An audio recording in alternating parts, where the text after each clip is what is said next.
Hello friends, welcome to law and lad. ഇന്ന് നമ്മൾ ചർച്ച ചെയ്യാൻ പോകുന്ന വിഷയം ഒരു വാട്സപ്പ് ചാറ്റിനെ കുറിച്ചാണ്.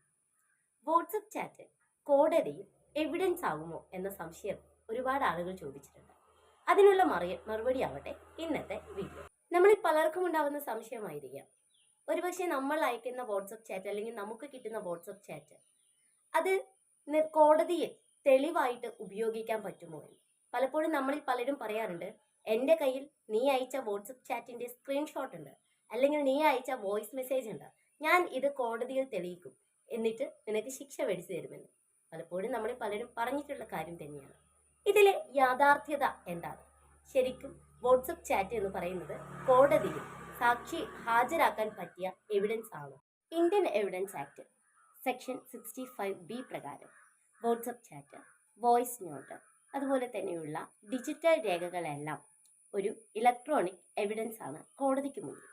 പക്ഷേ ഇത് നേരിട്ട് ഹാജരാക്കുന്നതിന് കുറച്ച് നിബന്ധനകൾ പാലിക്കേണ്ടിയിരിക്കുന്നു. നമ്മൾ ഹാജരാക്കുന്ന വാട്സപ്പ് ചാറ്റിന്റെ സ്ക്രീൻഷോട്ട് അല്ലെങ്കിൽ അതിന്റെ രേഖ അത് യഥാർത്ഥമാണ് എന്നും, പിന്നീട് നമ്മൾ ഇത് സൂക്ഷിച്ചിരിക്കുന്ന അല്ലെങ്കിൽ സൃഷ്ടിച്ചിരിക്കുന്ന ഉപകരണം, ആ സിസ്റ്റം ശരിയായതുമാണ് എന്നും നമ്മൾ കോടതിയിൽ പ്രൂവ് ചെയ്യേണ്ടിയിരിക്കുന്നു. അതുപോലെ തന്നെ ഈ സിസ്റ്റം ഈ ഉപയോഗിച്ചുകൊണ്ടിരിക്കുന്ന സാധാരണ ഉപയോഗത്തിനിടയിലുള്ള ഒരു പ്രവർത്തനത്തിന്റെ ഭാഗമായാണ് ഈ സിസ്റ്റം സൂക്ഷിക്കപ്പെടേണ്ടത് എന്നും കോടതിക്ക് പ്രൂവ് ആവണം.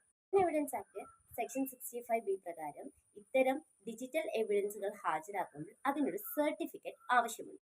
അത് മെസ്സേജ് അയച്ച വ്യക്തിയുടെ അല്ലെങ്കിൽ അത് സ്വീകരിച്ച വ്യക്തിയുടെ ഡിവൈസിൽ നിന്നും ഓതന്റിക്കേഷൻ സഹിതം അത് പ്രൊഡ്യൂസ് ചെയ്യാൻ നമുക്ക് സാധിക്കേണ്ടിയിരിക്കുന്നു. ഈ സർട്ടിഫിക്കറ്റ് ആരാണ് നൽകേണ്ടത് എന്നുള്ള ചോദ്യത്തിന് ഉത്തരം, ഈ സിസ്റ്റം സൃഷ്ടിക്കപ്പെട്ടതോ അല്ലെങ്കിൽ ഉപയോഗിക്കുന്നതോ ആയിട്ടുള്ള സിസ്റ്റത്തിന്റെ ഉത്തരവാദിത്തം ആർക്കാണ്? അതായത് ഉദാഹരണത്തിന് IT ഉദ്യോഗസ്ഥൻ അല്ലെങ്കിൽ നെറ്റ്വർക്ക് ഓണർ, അവർക്കാണ് ഈ സർട്ടിഫിക്കറ്റ് നൽകാനുള്ള ഉത്തരവാദിത്തം ഉണ്ടാവുക. നമുക്ക് പലപ്പോഴും പറയാം, ഒരു കേസ് നടക്കുമ്പോൾ അതിന്റെ എവിഡൻസ് ആയിട്ട് വാട്സപ്പ് ചാറ്റും കാര്യങ്ങളും ഉപയോഗിക്കാം.